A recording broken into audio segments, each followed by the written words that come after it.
to the extent that technocrats basically show contempt for the public and go against the will of citizens, they will erode the legitimacy of our democratic institutions, and they will set themselves on a collision course with the democratic will, with the will of citizens about their own lives. And this will mean that they will have to have recourse increasingly to coercion, to manipulation, to incentives, to push citizens in the direction that they want them to go. A fortnight ago, the French government invoked Article 49.3 to push through their pension reform bill without putting it to a vote in the National Assembly. This is the 100th time that the French government has invoked this article since it was introduced in 1958. And it essentially gives the French government the ability to push through legislation without needing to put it to a vote in the National Assembly. This runaround of democracy is, for me, symptomatic of the drift towards technocratic authoritarianism. And President Emmanuel Macron represents, for me, the epitome of the technocratic attitude, which is essentially the idea that normal citizens, ordinary citizens, are a little bit of a nuisance and they get in the way of progress. So we basically have to push through our measures by whatever means are available, even if it means bypassing the democratic process. So in my view, the philosophy of technocracy is a philosophy that is contemptuous towards ordinary citizens and views them as inherently inferior and ignorant and in need of enlightenment. It just so happens that I believe that pension reform is essential and inevitable. So it's not that I have any special opposition to this bill, but the way in which Macron and his colleagues basically pushed this bill through and bypassed the democratic process is lamentable and is once again another indication of the authoritarian drift of modern politics. Macron is the same president who not long ago said that he wanted to make life intolerable for the unvaccinated. Citizens who said no to government-endorsed medication were just getting in the way of progress and were the enemies of public health. And this mentality that basically either get with the program or you're not worthy of citizenship is an essentially technocratic attitude. It assumes a superior attitude. It assumes that experts know much better than citizens about what's good for them. And I think it's disastrous for democracy. And to the extent that technocracy grows in response to things like the climate crisis and the emergence of centralized digital currencies, which basically give central banks and essentially governments vast power over citizens' economic choices and spending habits. All of these developments point towards the emergence of and the consolidation of technocracy. And technocracy, which is, put simply, the government of the experts who govern in the name of some kind of superior knowledge, is at loggerheads with the principle of democracy, which is the idea of equal citizenship and the idea that we're all equally entitled to have a say in the future of our nations and the future of our communities. So from my point of view, democracy and technocracy are on a collision course. And as technocracy grows, there will be increasing responses or reactions by the public against it. And what we saw in France was a little taste of this, when the whole country seemed to be up in arms against the French government's attempt to bypass the democratic process. Now, this doesn't mean that technocracy will be frustrated at every turn,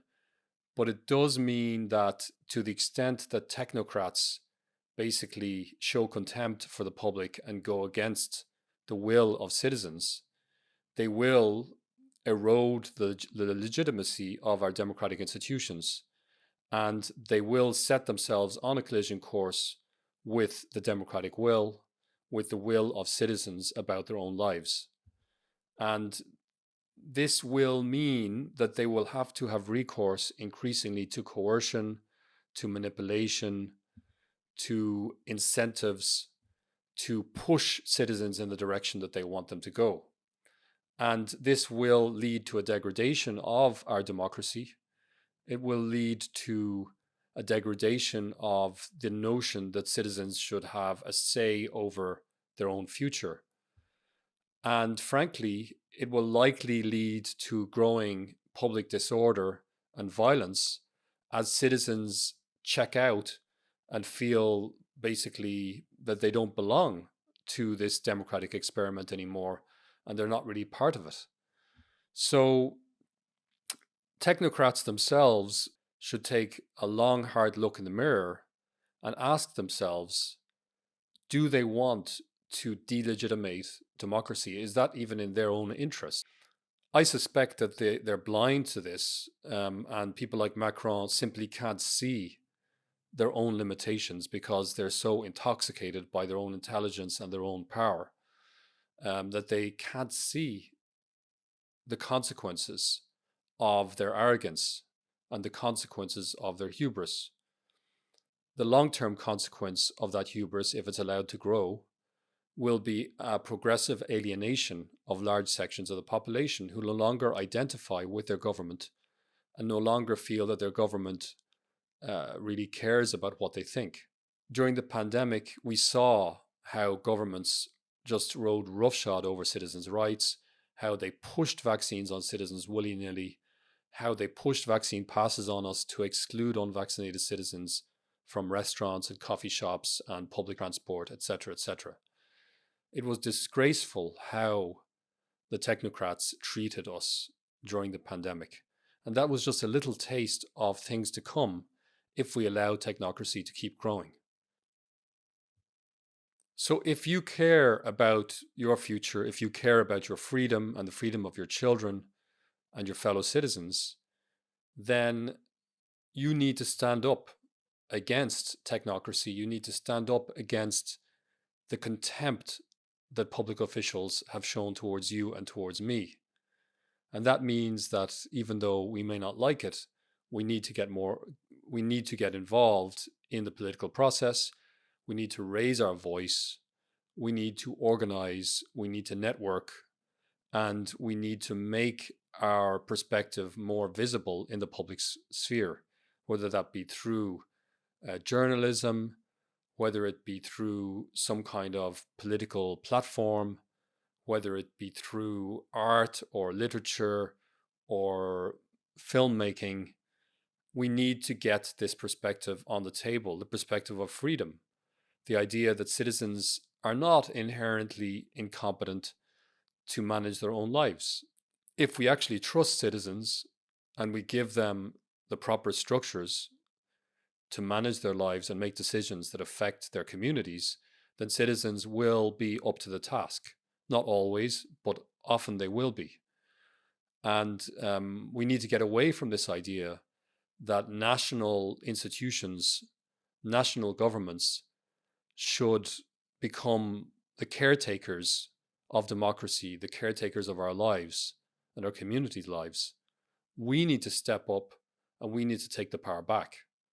And sometimes that means ignoring absurd rules that are passed down from technocratic governments. Sometimes it means civil disobedience. Sometimes it means better organization, entrepreneurship, connecting with other citizens more effectively. So to sum up, let's not become slaves of technocracy. Let's not renounce the power that we rightly have over our own lives to distant technocrats to decide for us on the most minute details of our lives. Let's get educated and realize that we have the power in our hands to do something about this by standing up and making our voice heard and speaking for the other people in our community who may be too afraid to speak up.